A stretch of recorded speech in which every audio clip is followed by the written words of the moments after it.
is July 1st, meaning there are several new laws going into effect across Colorado. Here to take a deeper dive into what they are and how they're going to affect you is 9 News legal expert Whitney Traylor. Thanks for coming in. Sure, good to be here. All right, so a lot to go over this morning. Yeah. So first talk about the new laws taking effect. These ones were passed, some were passed last year, some were passed all the way back in 2023. Yeah.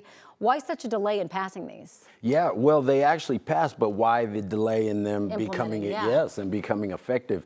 And really, a lot of laws, once the governor signs them, they become law immediately. But some of them require time. They need to allow business owners to adjust. They need to allow the public to adjust. And there's even a component where the legislature needs to still work out some problems. So as you said, some of these were from 2023. Yeah. Wow. All right, so there's a couple of new laws related to firearm purchases and ownership. Talk about those. Yeah, the Second Amendment folks may not be happy about these, but these are not that extensive, and it's really safety related. And so there's two primary laws that went into effect this month dealing with firearms. And the first one addresses dealers, and it basically requires firearm dealers to get a state permit. They also have to pass a training course. They have to get a 70%, and they have to do fingerprint checks on prospective employees, and it prohibits them from hiring someone who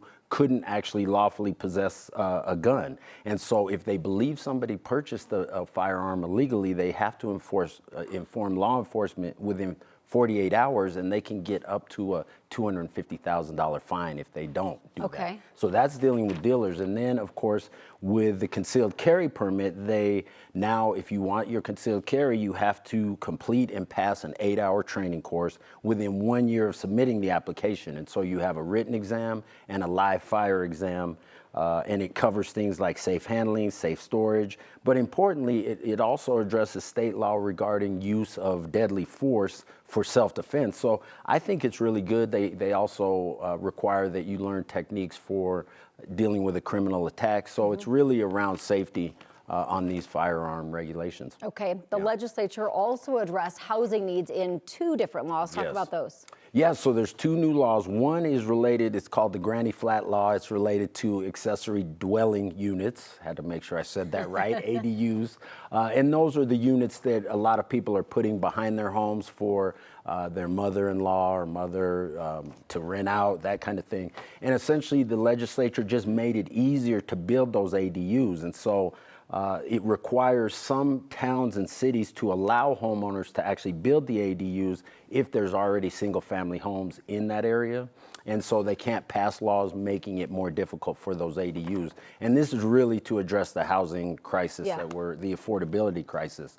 And the other issue, which I'm not sure this is going to have the impact, but I trust that the legislature did their research, they're eliminating certain parking mandates. So there's no longer these minimum requirements for parking spots. So everybody, RIP to parking around town.